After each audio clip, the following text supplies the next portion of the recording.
So they were working night and day to build this music festival. There were day laborers working pretty much 24/7. Basically everyone on the island of Exuma was working, trying to get this set up. The work supervisors were like super overwhelmed because Billy just kept asking them for more workers. He was like, just get more people, get more people, get more people. And they were like, I cannot manage a project of this scale. Like, this is a small island with a small population. Like, we only have so many hands on deck. And like, if I'm the only one in charge, this is just not going to work, basically. But their little portion of the island didn't have any electricity or running water. And they were just burning through money at this point. Like, and people are, I think some of the workers are kind of starting to ask questions at this point. Like, are we really going to be able to pull this thing off?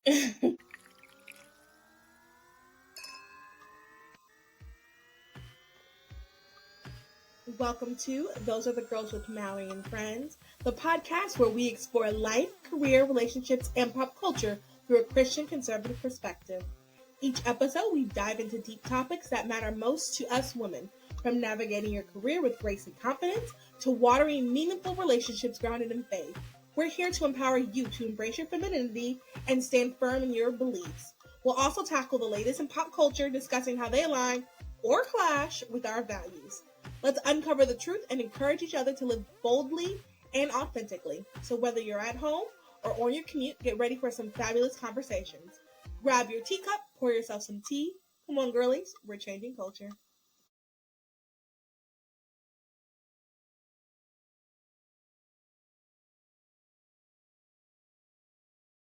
The views expressed on this podcast are our own and do not reflect our employers. Enjoy!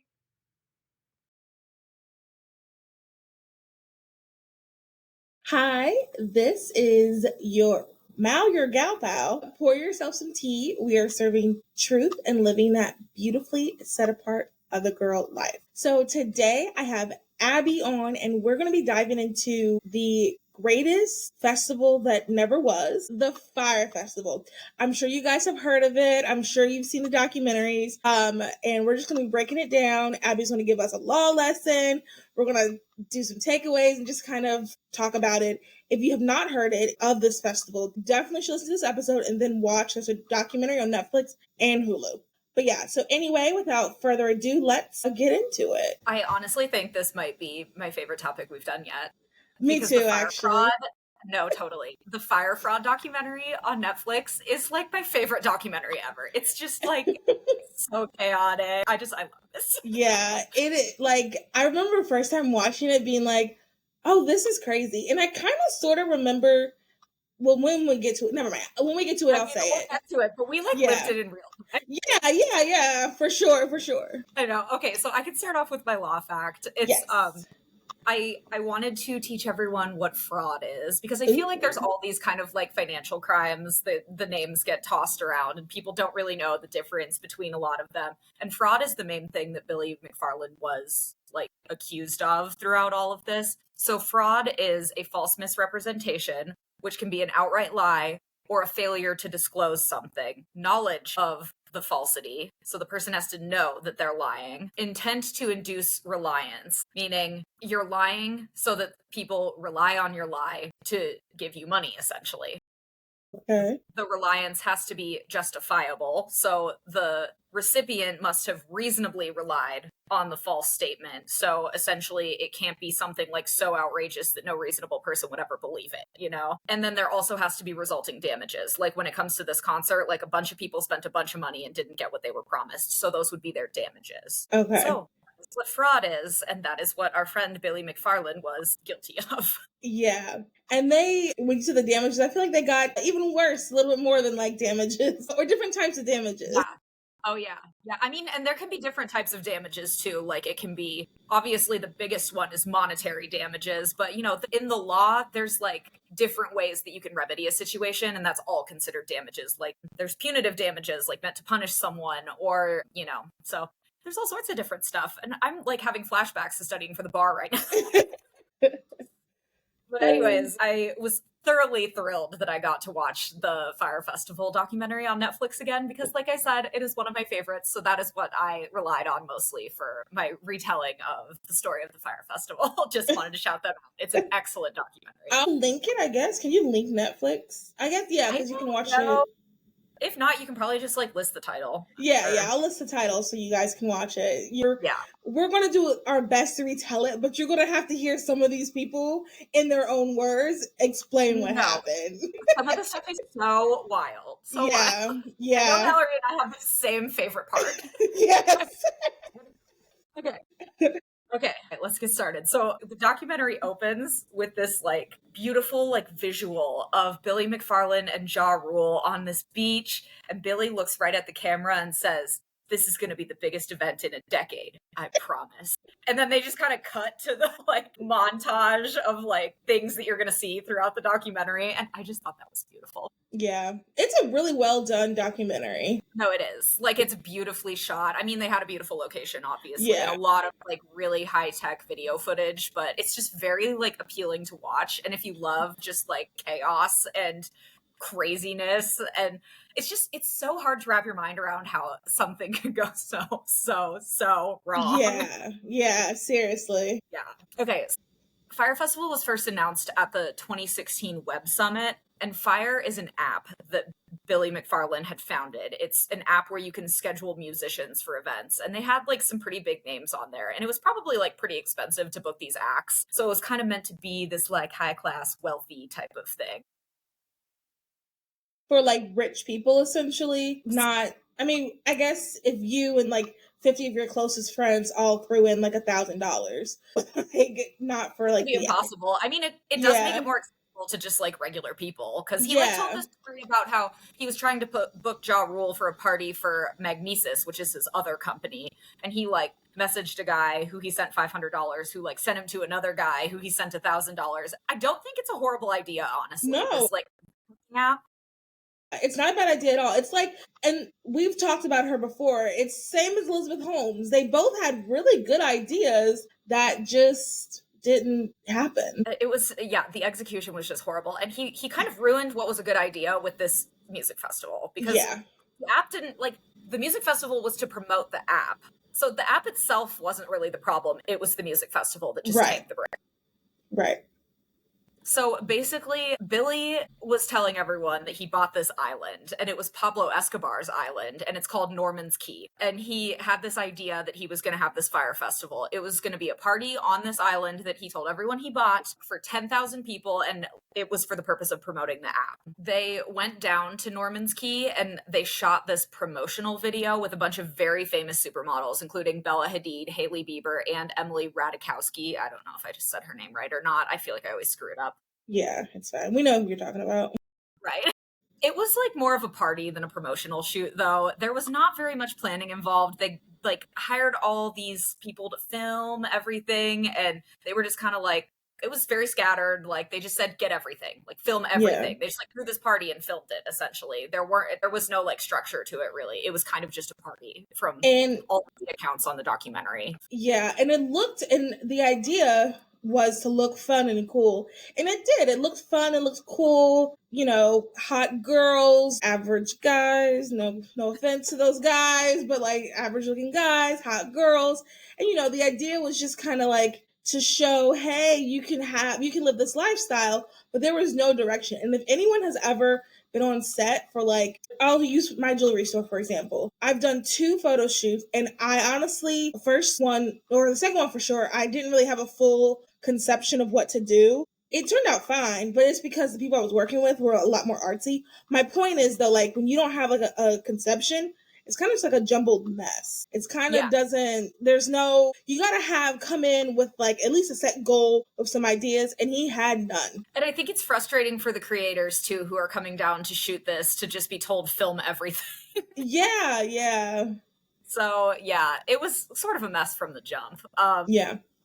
Essentially what they did is they had all of these models post on their Instagram with hashtag Fyre Festival so that they could promote the music festival. And it spread like wildfire. I mean, it was sort of supposed to be like mysterious, like nobody really knew what this was or like where they were, but like there were reports of all these models like going to this island, and then everybody posted at the same time like pictures and videos from this promotional shoot weekend, and like it really caught on, and I think people got really excited about it. And I vaguely remember the orange square, like, oh yeah, vaguely. I don't remember it as clearly as I remember other things that happened, but like I vaguely remember seeing the orange square and people being like, what is this about? Yep. So it did what it was supposed to do. Yep, exactly. Like people were asking questions and they were excited about it. And the Orange Square on December 12th, 2015, there were over 400 people that they had paid to post this orange square. Comedians, actors, models, just like people that had large followings because they wanted to have this just massive PR storm. It worked. Many brands approached Fyre and were like, we want to get in on this. So, you know, they had people who were really like interested in this. And Billy is an excellent entrepreneur and salesman, and he's very charismatic. So we'll get to that further. Yeah. Though. So their website had these like crazy ticket packages. They were selling rustic tents, private homes, and there was even a $250,000 ticket where you would stay on a private yacht with a private chef. And the concert sold out like that. It was, people were into it. And really quick, I'm like interjecting. I want to add this, like, it did sound great. Because if you think about it, you're going on the concept, you're going on an island, you're going to be with your friends, you're going to have music. Now, financially, that's not something I'd be able to participate in, but like the concept of it sounds so fun. Like island with your friends, your favorite band, just like relaxing, because he made it seem like you can live in these places and it'll just be the concert on the island. That's how it made it seem. Like it'd just be you, your friends, and the concert goers. And that sounds like a blast. Totally. And they really were trying to sell like a lifestyle. It was like live this like wealthy, high-class lifestyle. I mean, things were kind of a mess from the get-go because he had this vision, but just like no way to like reasonably execute it. Like the island, this Norman's Key that he had, didn't even like fit the amount of people that they had sold tickets to for this concert. And it didn't have any infrastructure or anything to support a massive concert like this. So I think Billy just in his head was kind of like, we'll make it work. It's fine. I'll just throw money at it because that's what people do. They booked some pretty big names, like Major Lazer, Disclosure, Blink-182, and spent about 3.5 to 4 million on the talent alone. And like these are bigger names. I mean, like who doesn't know Blink-182? You know? Right. They were expecting some level of production value, and again, there was just like no plan for how they were going to get that, especially on this remote island. Like they said in the documentary at one point, like throwing a music festival in like Miami or Boston or New York or like a big city is so different than throwing a big music festival on a remote island where everything has to be flown in and like the logistics are just a lot more difficult. Yeah. And the Wi-Fi too, because right. Because they were saying how the island, it was already issues with the Wi-Fi when it wasn't all these people here. But, you know, imagine all of these people here in cell service and things like that. Right. Okay, so now I want to get into Billy's other venture, which is Magnesis. So Magnesis was a credit card that was targeted at millennials, and it was supposed to be this sort of like hip, like fashionable metal black card that you were like a part of this little credit card club. It was like a paid membership club, essentially. Like they had partnerships and you could get deals and discounts and stuff like with the credit card. And he sort of expanded it into this thing where they had like a clubhouse in West Village where it was like you had to be a card holder to get into this like little bar hangout type of area. They put on like lecture series, events, networking opportunities. They had all these like crazy parties with like celebrity musicians playing. It was supposed to like be a level up type of thing for millennials. And basically like he wanted to use this venture to get him into like the New York upper class essentially. And this is where he kind of started like with the whole Maseratis and private jets and that whole lifestyle. But like everyone was kind of saying he was living outside his means at this time. And so he sort of like pivoted the audience that he already had from Magnesis into Fyre. Like he was targeting these same people for like going to Fyre Festival and like using his Fyre app. And I think it would probably attracted the similar type of people that would want to be a part of like an exclusive club with the credit card and things like that. Yeah, exactly. Like, again, he was selling a lifestyle. It was a credit card, but he was like, you want to be a part of this like elite club. So yeah, it was kind of the same thing as Fyre. Okay, so the island. Basically, nobody really knew what the deal with the island was, this Norman's Key, but he had put down $1 million, is what some people had heard, and then he was going to like pay the rest at another time. Nobody really knows the terms of this deal he had with the family he bought the island from. It sounds like he didn't buy it at all, but he was more like leasing it or like renting to own of some sort. But he was dealing with I was a little unclear, but somebody who had connections to Pablo Escobar. And he, like, I'm not sure. I don't think it was his island. I think it was like one of Pablo Escobar's associates' family owned the island or something. And Yeah. they really wanted a new reputation for this island. So they told Billy he, like, very clearly was not supposed to use Pablo Escobar's name when, like, advertising for his music festival. So what did he do? He used Pablo Escobar's name in his very first promotional video. Of course. So Of what course. they kicked him off the island. So he's now, like, promoted this festival saying it's on this private exclusive island, you know, and dropped Pablo Escobar's name, which, first of all, I'm like, why do we want to do this? I know. Like, there's a part of you that's like, oh, that'd be interesting. And the other part of you is like, no, that doesn't sound like a good idea. That doesn't But sound appealing to me. Like, no. it's like saying, oh, I bought Epstein's island. Like, I don't want to go Right. Right. It's good SEO though, because like, you know, people will be interested. Yeah. I don't know. I guess people have a sick fascination with that kind of stuff. I don't know, maybe. Not me. I am not part of that crowd. No. So he, like, started talks with other Bahamian islands and was trying to find a new location for this music festival. Granted, we at this point are like 4 months out, so he has to plan a whole music festival on a different island than he was originally anticipating in 4 months, and he doesn't even have a location yet. He got rejected by a couple, and then he finally landed on the Great Exuma. It initially sounded like a really positive thing for the people on the island. Like, they thought it was going to boost the economy and create new jobs, and, like, that it would be a really good thing for them to have. The site that they located was, like, it must have been all they could find, because it does not really look that appealing. Like, it's a beautiful view of the ocean, but it was like a construction site. It was like a house. Like, and it was just north of, like, an abandoned resort, so it was kind of like you had to get there, and there was just nothing there. And I think that is maybe wanted, so they could just build it from the ground up. But I was kind of like, this is an interesting choice, but I'm sure it's probably all they could get. Yeah, especially short notice. Oh, totally. They also very stupidly booked the festival during the same weekend as the National Regatta, which is like the busiest weekend of the year for the island of Exuma. Like, it doubles the population of the island and brings in a ton of tourists. So, like, all the hotels were booked up and everything. And I mean, I'm guessing at this point they probably didn't care about that, because they were selling these, like, housing packages, and they were planning on having these, like, luxury tents and, like, villas and stuff for people. But that also posed a problem, because they just didn't have the infrastructure for it. Like, they were basically booking Airbnbs for people. Like, they had people who were full-time just, like, sourcing houses for people. All of the influencers that posted were promised a 3-person, 1-bedroom on the beach, and those just simply didn't exist on this island. So they sort of, like, sold before they had. And I think that's the main problem with all of this. Like, and we'll get into more details about it, but he, like, did it completely backwards. Yeah. Main problem. And I have so many thoughts on, like, that type of mindset, but we'll get there at the end. I do too. Yeah. It'll be good. Our life lessons for this, I'm sure, are great. Yeah.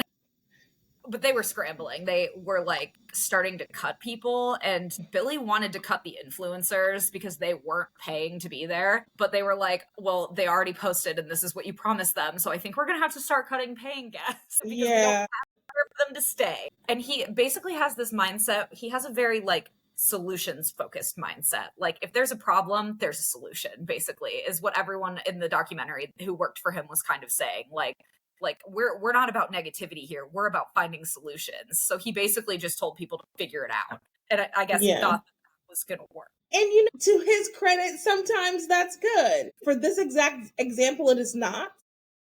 This is not. But, you know, having solution. Right. So there's a very interesting part of the documentary where they talk to this guy who started kind of sniffing out that Fyre Festival was total crap. And he started this, the first thing he did was he, like, I guess had been following Billy McFarland for a while since the whole Magnesis thing. Magnesis had its issues too. Not on the same scale as Fyre Festival, but Billy is not, like, you know, a good businessman. He has the mindset, not the execution. Like, he has good out of the box ideas. He just cannot execute them. Exactly. Which is not a good combination. No. So this guy, like, kind of started to sniff out that Fyre Festival was, like, maybe not what they were selling it to be. Like, he noticed that on the website they were advertising the location of Fyre Festival as being still on a private island, which Norman's Key was, but Great Exuma, they only had like a portion, like a north side portion of the island that was like right above an abandoned resort. But they had cut it out and like surrounded it with blue to make sure, like, I think to kind of mislead people that they were on a private island when actually like it wasn't. So that was interesting. And he like started this Twitter account and posted this picture and was like, hey, he was doing like hashtag fire fraud. And it didn't really catch on. People were like, okay, whatever. It got like 4 likes or something, he said. So then he like upped the game and he took a plane down there and he took like some video of what they were setting up. And granted, this true hater. Oh, no, totally. Is like the hater of the century. And honestly, yeah. When they said he took a plane down, I was like, okay, now this is someone with hate. Yeah. I forgot that happened when I watched. I was like, that's yeah. I was like, this is intense, but good. Honestly, good for him. Someone had to do it, right? So he like took video of the tents. They were like these domes. I mean, you can easily do a Google search. You'll find pictures of them. And he noticed that they were actually hurricane tents that were left over from the rescue relief for Hurricane Matthew. Like they were the exact same tents. Like he posted side-by-side photos on his Twitter account, and that was kind of what caught on. And people started like retweeting stuff. But this is like pretty small scale still. Like things didn't really start to blow up until the actual weekend of Fyre Festival, which we will get to. Yeah. Hang in there, ladies. Yes, we're getting there. So they were working night and day to build this music festival. There were day laborers working pretty much 24/7. Basically everyone on the island of Exuma was working, trying to get this set up. The work supervisors were like super overwhelmed because Billy just kept asking them for more workers. He was like, just get more people, get more people, get more people. And they were like, I cannot manage a project of this scale. Like this is a small island with a small population. Like we only have so many hands on deck. And like, if I'm the only one in charge, this is just not going to work basically. But their little portion of the island didn't have any electricity or running water. And they were just burning through money at this point. Like, and people are, I think some of the workers are kind of starting to ask questions at this point. Like, are we really going to be able to pull this thing off? But Billy handled all of the financials, like everything, which I think is probably a big red flag for something of this scale. I think there should be multiple eyes on financials in all businesses. So but like from what everyone in the documentary said, he was like a magician fundraiser. He just kept getting more money. Like he'd be down in the Bahamas, like running the ship down there, and he'd just go back to New York, and a few days later he'd be like, oh, we got another 3 million. And people were just like, how is this man making money? That's a skill I need. I need that skill so badly. Join our Patreon. Keep going. Plug. Like, yeah, and at this point, again, they were selling things that they didn't even have to offer, which is sort of like the theme of why this crashed and burned so badly. There at one point was even a website set up called firekey.com, and their main goal was to just destroy the Fyre Festival. Like, there was information and photos of the unfinished sites and like the work that was being done that was like clearly coming from someone on the inside, like somebody who worked for Billy. So he was like freaking out. He's like, there's a rat. And he like called a witch hunt meeting basically and like threatened legal action, threatened to fire without pay. Like he was like doing whatever he could to get this website taken down and like figure out who was behind it. And like they didn't really follow up on that in the documentary, so I don't know if they ever figured out who was doing it. Yeah, I don't, or whoever. Yeah, I guess not, because at this point it'd be, I mean, you might as well go ahead and admit who you are. But yeah, they never said who was the rat. Yeah, I thought that was interesting. So Billy was advised by like everyone to get a message out that like this is not a luxury music festival, because that's just not something we can deliver. And like they were at a point where they were like, either we need to manage expectations or we need to like pull the plug on this thing, because we cannot deliver all of these things that we promised. And he again was just like, I want solutions. Like if there's a problem, we need a solution, like figure it out basically. So then and this, I'm just like, oh God, this feels so desperate. The 17 days out from the festival, they sent out this email to all of the people who had bought tickets saying like, add funds to your wristband.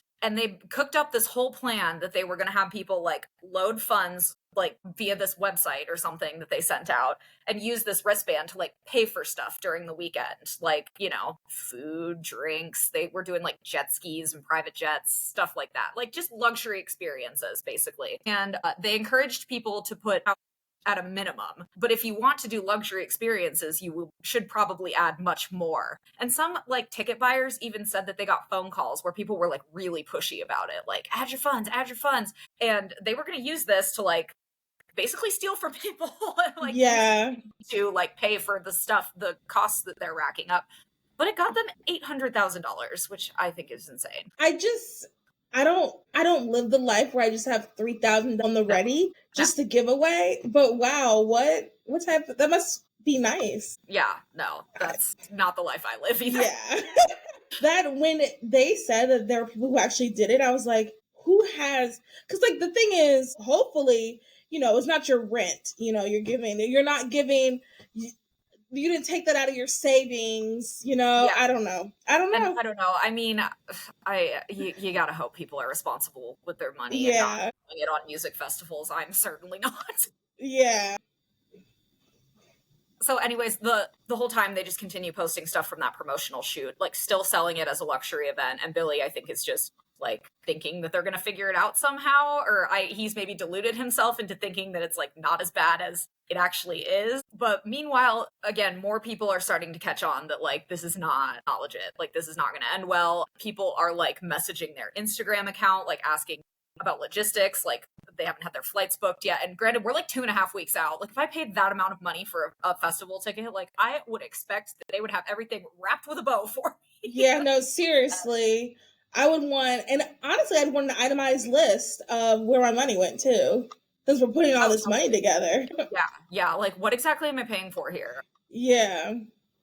So, you know, they dealt with the customer service stuff the best they could. They were like messaging people to email this certain email address with their questions. They just like compiled a thing and like sent it out to people, which I mean, I would be kind of mad about. For sure. They're like starting to talk more about pulling the plug. And this guy, Andy, who was sort of Billy's like right-hand man, who is like, I think he's hilarious. He's like the older guy in the documentary. He literally said, he was like, I was crying multiple times a day. And he was like, I've never experienced that in a job before. And I was like, this poor man.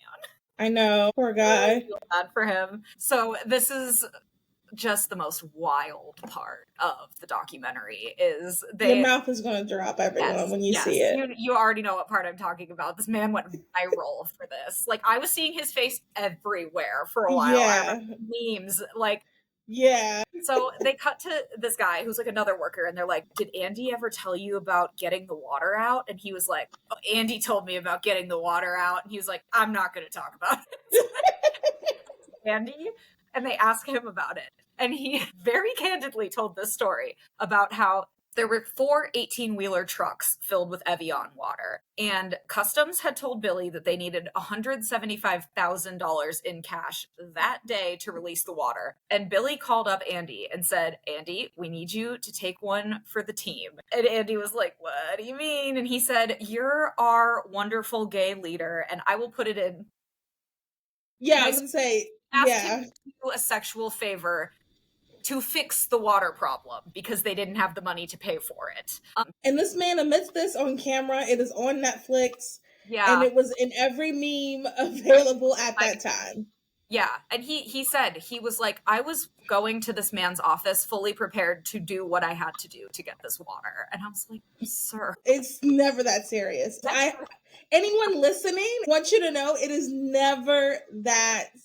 I remember the first time I watched the documentary, I thought it was a joke. I thought he was kidding, but he was so serious. He was so serious. Like, thank God. He said he got there, and the man couldn't have been nicer and was like, hey, I'll release the water to you. No sweat.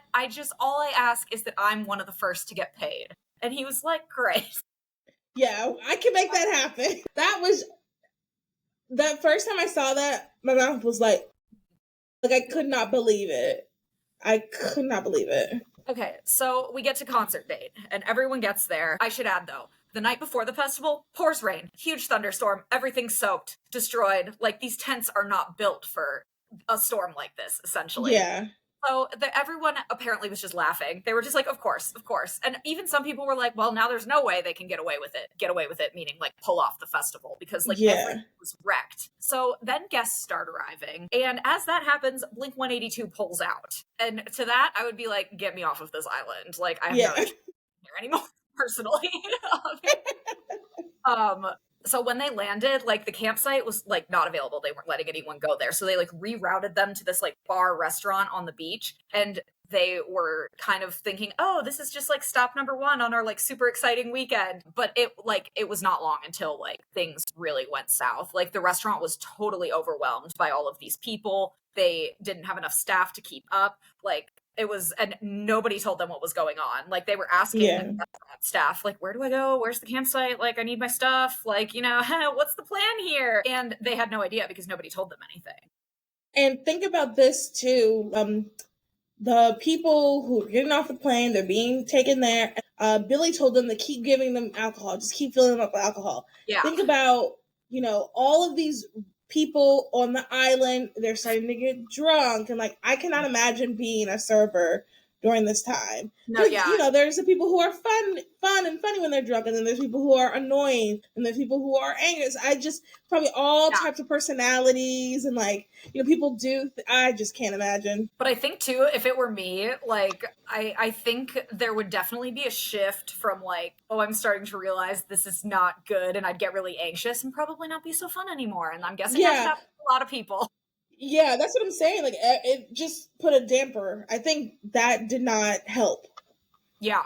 No, everything's basically like mayhem at this point. Like they finally put people on buses and to take them to the campsite because they just like can't keep them away anymore, basically. And the bus driver told them like, oh, wait until you see this. Like they just started this a month ago. Like you have no idea what you're getting yourself into. And people are concerned at this point. Yeah. So they get there and they just continued. Like people were passing around liquor bottles. Like I don't know if that was pushed by the guests or who knows, but I'm sure it wasn't an accident. Everyone was just upset. There was no direction whatsoever. Like at one point, Billy just stood up on a table and said, everybody with a villa, just go grab a tent. And people, it's a free for all. Literally, people are just like running to tents. Like some people were carrying mattresses. People still hadn't gotten their luggage. They were just like unloading suitcases, being like, grab your luggage. Like they didn't tag them or give them a number or like anything. Oh my gosh. Barbaric. Lord of the Flies. And it just became, that's what they compared it to. It became a total social media frenzy. Like there were pictures, videos, tweets, oh my God, memes everywhere. Like,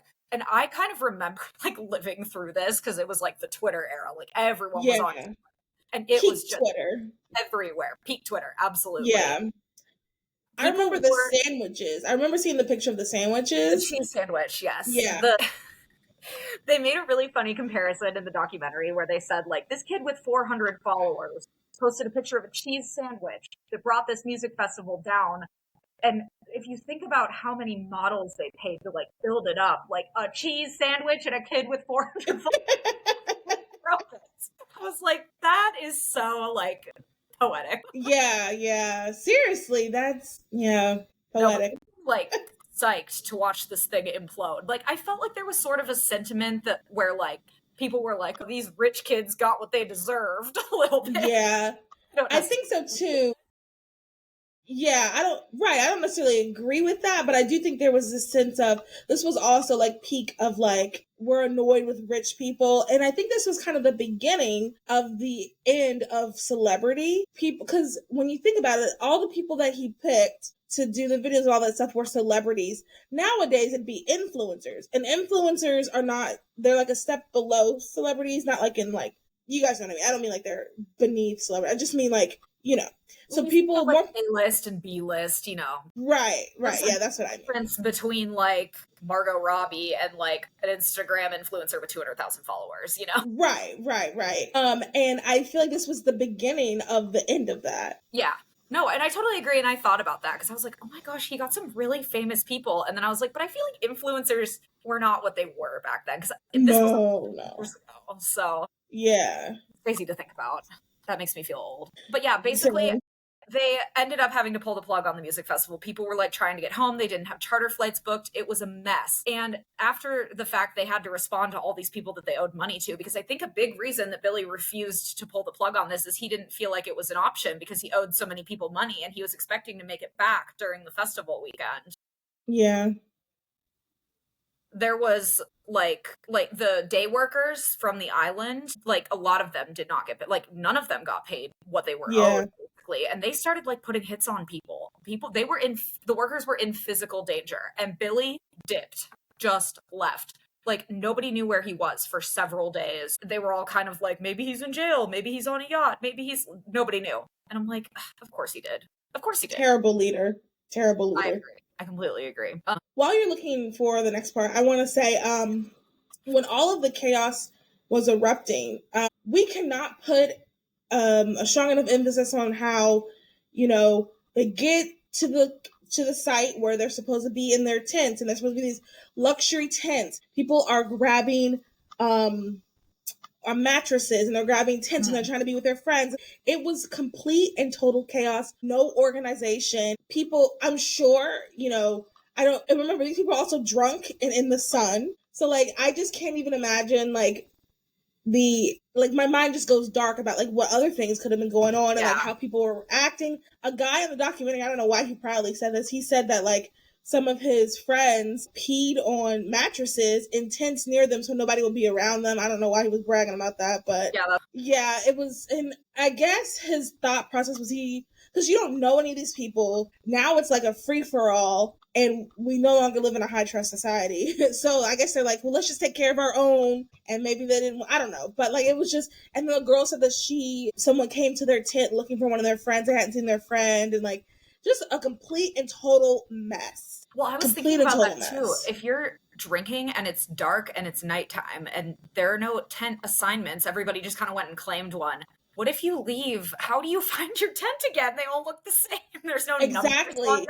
Like, right. Terrifying, all of it. So not long after this whole debacle went down, Fyre employees and people who were involved with the festival started receiving visits from the FBI. And they showed them information that shocked them. Billy was defrauding investors. He was telling people how great the company was doing and lying to them to make it seem like they were making a ton of money when they really weren't. And like, all of the employees that they talked to in this documentary were like crushed by it. Like they didn't know. Like, Billy treated them like family. They trusted him. Like, and that's all a part of his thing. This is how he gets people on his side, is he wins them over from like an emotional standpoint, and then they like get on board with his ventures, and then he just keeps them in the dark about the scamming he's doing.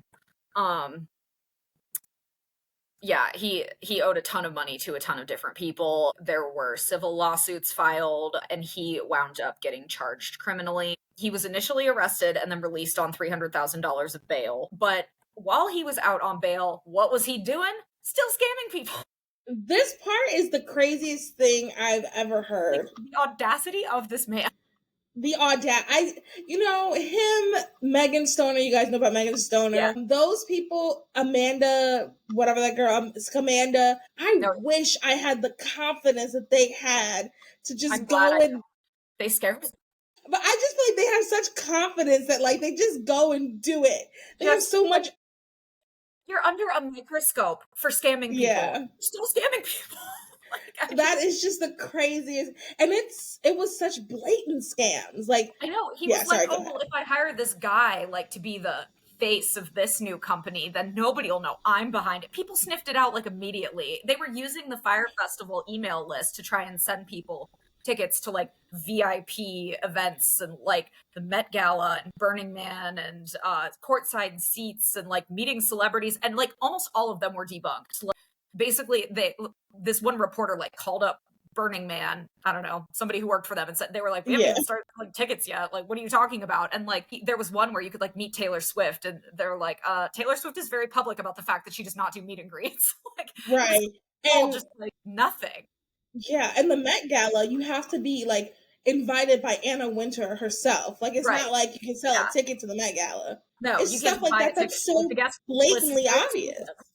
Yeah, so blatantly obvious. So then he was rearrested, of course. He ultimately wound up getting sentenced to 6 years in federal prison. He served less than 4. He was let out in 2022. And here's my favorite part of the whole thing. Earlier this year, he launched Fyre 2, as if anyone is going to go to that. I'll have to link. Do you know who CoffeeZilla is? No. Okay, you will love his YouTube videos.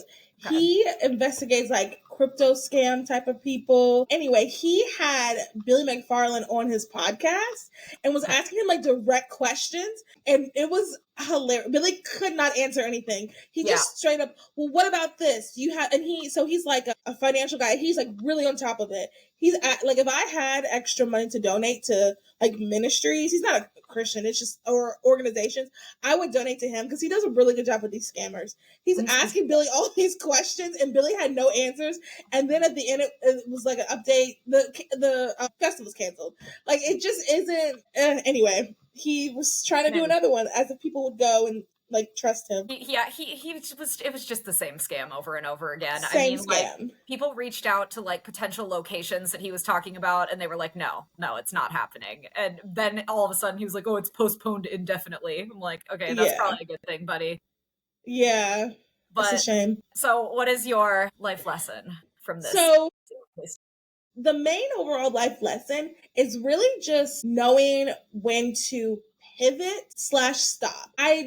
I want to say pivot because, if he had stopped, if he had said, hey, let me scale it down, that's a pivot. But I don't want to say pivot because I don't want people to hear me say, keep going. Because like sometimes you can't keep going. Sometimes the path you're on is not right. And I am a big dreamer. If you know me personally, you know I cannot dream small. But with that comes knowing when to pivot, when to stop, when to change. And I think that's just something you just have to learn and you have to accept. I will use, for example, last year's tea party. I really, really wanted to have a tea party last year.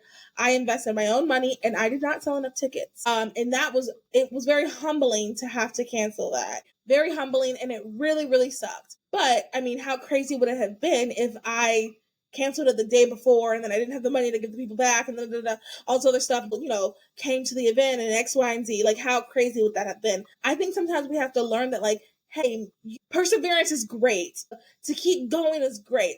I've done that with the very first tea party. I kept going. I persevered. It was successful. But sometimes it's not your time. And my life lesson is just to learn when that is. Like, have something in your head. Like, this is the pivot moment. When do you pivot? Yeah, that's my life lesson. I think that's a great life lesson, honestly. And I think just like really having the humility to be like, it's okay, didn't happen for me this time, but I can go back to the drawing board and I can try again. And I never think it's okay to cross over to the point where like you are furthering your venture at the expense of other people. And that's exactly what Billy did. Yeah. And sorry, really quick to add to that real quick. And the biggest problem, or like what Billy wanted to do was so good. Like, it was such a good idea. It sounded fun. Once again, I probably would not have been able to attend, but it sounded fun. So there's so many times where you have a good idea, you have good ventures, you have good plans, but like you can't, I love what you said about at the expense of people. You can't do that at the expense of someone else. That's when you venture off to being a harm for other people, really. No, totally. I mean, there was one woman in the documentary who, like, she was the head of the restaurant, and she, like, got emotional and was like, I don't even like talking about the Fyre Festival. Like, it really, really hurt me. She had to dip into $50,000 of her savings just to make sure her workers got paid. And I was like, this man is evil. Yeah, no, seriously.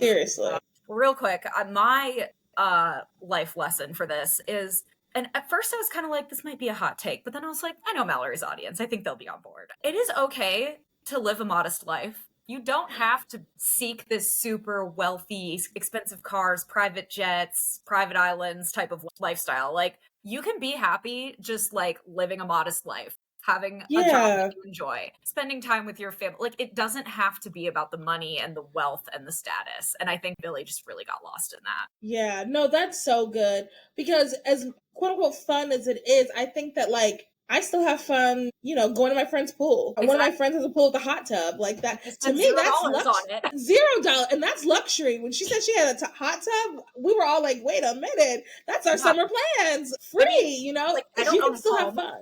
I rent an apartment, but we have like a really nice pool here. And I'm like, even my parents have a nice house. Like, they don't have a pool. They come here and use my pool. Perfect. I mean, you can have a wonderful, beautiful life without it being big and extravagant. That's actually a really good life lesson, Abby. Seriously, that's a good one.